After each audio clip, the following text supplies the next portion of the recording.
It wasn't unusual when Harrison Maye began showing symptoms of a seasonal illness, but when some symptoms persisted, his parents became concerned. We took him to a walk-in clinic, and the doctor noted that his lymph nodes were swollen in his neck, but she wasn't concerned. It wasn't anything to worry about, very typical in children at his age when they're fighting off a sickness. So she sort of sent us on our way. But after some time had passed, the swelling in Harrison's neck only got worse, leading his doctor to order a CT scan to figure out why. And basically it showed that he had significant swollen lymph nodes in both sides of his neck, greater on the right side, but no other lymph nodes elsewhere in the body that were swollen, which was a good sign. So he said really the only thing we can do is do a surgical biopsy, take one of those lymph nodes out and see what's going on.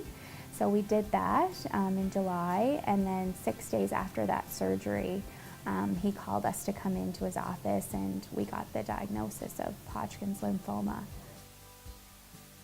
Initially, Harrison's treatments couldn't happen on PEI, increasing the stress on him and his family. But he could soon return to the island for his care, something Harrison's parents are very grateful for. We could sleep in our own beds, we could visit our parents, Harrison's grandparents, and obviously having Lincoln and Felicity to be with Mom and Dad and Harrison during this time was super important to us as well. We were grateful to have the support of the Unit 5 team here at the QEH. Shira, the child life specialist, she spent most of his chemo days with him at his bedside, playing games with him, keeping him distracted, just making it seem like as fun of an experience as it can be when you have to be stuck in a hospital for that long.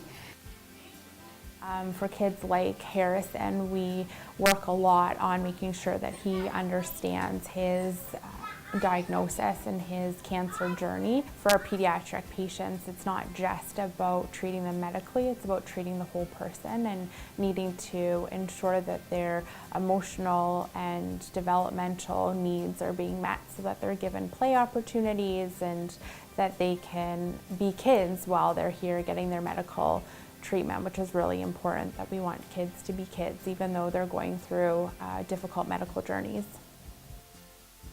So my favorite memory with Harrison was that it was his birthday and we ordered cupcakes with a mountain high of whipped cream, and I remember he dared me to high five him with the whipped cream all over my hand, and it went everywhere. And it was just that laugh right from the toes and the smile ear to ear, where it was definitely a day where you didn't think that he was in the hospital and going through cancer treatment. It was a day where he truly was a kid, and it just reminded me why I do what I do every day.